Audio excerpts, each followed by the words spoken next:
Welcome into the Cowboys Report. I am Tom Downey, and the hits, they just keep on coming somehow. More bad news for the Dallas Cowboys. The starting right tackle, which, yes, is Terence Steele, well, he is the latest in a rather long line of players and or coaches to be placed on the reserve COVID-19 list.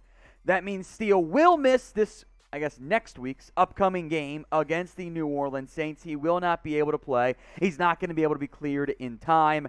The Cowboys have had the most players on the COVID list this year, including the preseason players, by the way. This means La'el Collins will get to start at right tackle, and there's also some big practice implications as well, as hits just find a way to keep on coming. Even on a Sunday in which the Cowboys are not playing, they still find a way to take a little bit of an L in this rather down stretch for Dallas.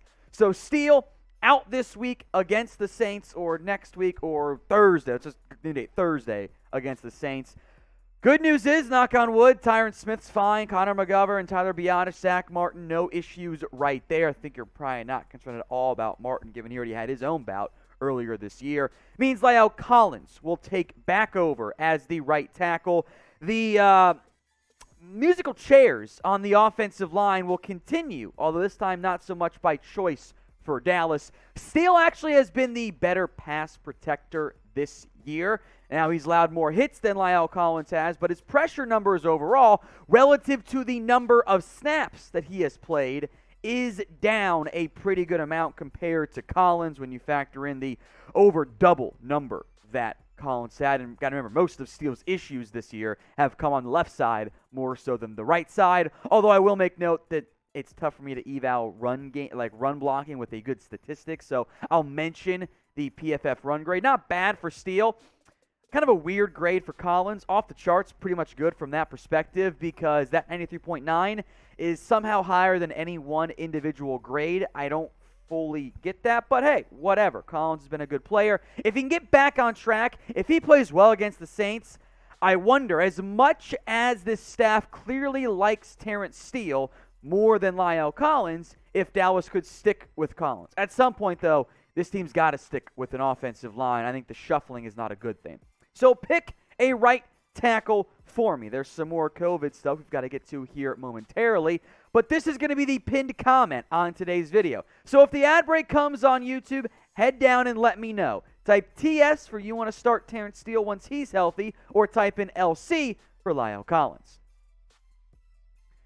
More coaching breakthrough COVID-19 case, which makes this pretty rare and unusual. 6 different coaches are on the COVID list, with 5 of them pretty much a lock to miss this Saints game. Joe Philbin, the offensive line coach, nothing majorly new there. He missed last week's game and now will miss the Thursday one. Jeff Blasco, the assistant offensive line coach, he is out as well. So I think Lundo Wells, your tight ends coach, and maybe some Ben McAdoo, the former Giants head coach. Those two might be heavily involved, more so with the offensive line than what you've seen in recent weeks. Scott Tolzien, the quarterback legend himself, an offensive assistant right now. He's also on the COVID-19 list. And then the entire strength and conditioning staff is on it. Harold Nash, Jr., Cedric Smith, and Kendall Smith. Cedric Smith could clear protocol in time to be a participant in the Saints game, but that's not a guarantee necessarily, so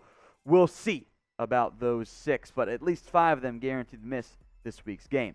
By the way, one underappreciated part, this does impact the practice prep for the Dallas Cowboys. They're virtual in the mornings, and if things go well today, they could come back for Monday and in the evening to be back out there in some form of practice, but it's not a good thing to be dealing with this for the Dallas Cowboys. Now, if you're like me, I want you to type in me if you're just over this, and you just want all the COVID cases to stop. I am not kidding, by the way, when I say the Cowboys probably should just bubble up once you get to playoff time and make sure nobody gets it anymore, because it's just got to stop. So type me and maybe we can speak it into existence. Now, if you're like me, you don't really know what to get around the holidays, here's a great suggestion for yourself or for a loved one. How about a Dallas Cowboys hoodie? A lot of them are 20% off when you head over to chatsports.com/Cowboys hoodie. Some quarter zips, by the way, available as part of this deal as well. Different colors from the navy to the gray. There's even some off gray and white as well. Tons of different options and variety. So check it out today. chatsports.com/Cowboys hoodie. Don't wait until the last second to get your holiday gift this year. Get some Cowboys gear instead. That link, by the way, will be in both the comments section and in the description. Let's talk about the running back now, Ezekiel Elliott, as things are not great right now for the Cowboys and the running back and the ground game overall, frankly. Elliott is dealing right now with a knee injury, and the Cowboys are reportedly, I think Ed Warder broke the news, considering resting Zeke outright to get him healthy and get him back on track, as the Cowboys' entire ground game, not just Zeke, by the way, is struggling at the current moment. And Elliott doesn't look right out there. He is not nearly as productive or impactful or able to make guys miss the same way he was earlier this year. The season numbers are by no means bad, on pace for a 1,000-yard season, but the last couple of games from Elliott, you've seen him just not quite be the right guy, which begs the question why, in critical moments last week, Elliott was the one out there. He really ran a screen to Zeke when he's not right. Don't know if that was the right decision by Dallas. So what do you think? Should the Cowboys sit Zeke, at least for a game? Type in Y for yes, they should, N for no, they should not. Speak your mind in the comments section. Tony Pollard now, if Zeke does miss a game, Pollard will be the next man up, and I have all the faith in the world in Pollard to handle that lead running back role effectively. He's by no means nearly as good as a pass protector as Zeke is. That is a red flag. And I think really the entire ground game at the current moment is a red flag for Dallas. It has struggled lately. And it's not just one thing, by the way. It's not just Zeke.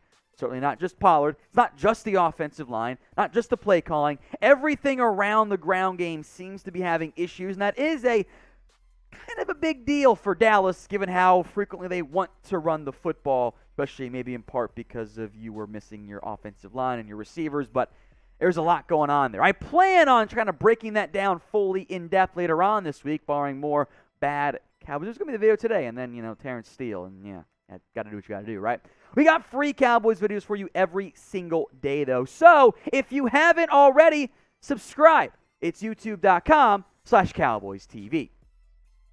Let's hit the good news now for the Dallas Cowboys. CeeDee Lamb is set to return for Dallas. Remember, he missed the Raiders game through a concussion he sustained in the back, or right at halftime, really, right before halftime, I should say, against the Kansas City Chiefs. Lamb is set to fully practice on Monday, and it sounds like, barring symptoms popping up or something, he will be just fine to play this week for the Dallas Cowboys. Also, hopefully set to return is Amari Cooper. He will be allowed back into the facility on Monday. Remember, as an unvaccinated player, Cooper had to miss a minimum of 10 days before he could return. Ended up being 2 games for Amari. Again, I hate this 3 games in 12-day stretch. It is brutal. It never goes well for the Cowboys. Dallas clearly missed both players. I'll make note that Mike McCarthy did mention some conditioning potential concerns with Amari being away from the team, not having the COVID, having symptoms, I believe, as well. It's not a great combination right there. I'm not panicked on Amari Cooper. I do trust him to make sure he found a way to stay in shape. The Cowboys' offense, due in part to the lack of these 2 players, wasn't nearly as good without them. So which one is more important? Type A for Amari Cooper or type in C for CeeDee Lamb. Head down to the comments and speak your mind if it were. The Cowboys with an Amari Cooper healthy, a healthy CeeDee Lamb, Mike Gallup. We haven't really seen these guys. It was week 1 against the Buccaneers the last time all 3 of these guys were out there and healthy, which I think is a blessing in a sense of they were able to get 7 wins without most of them, or at least one of them.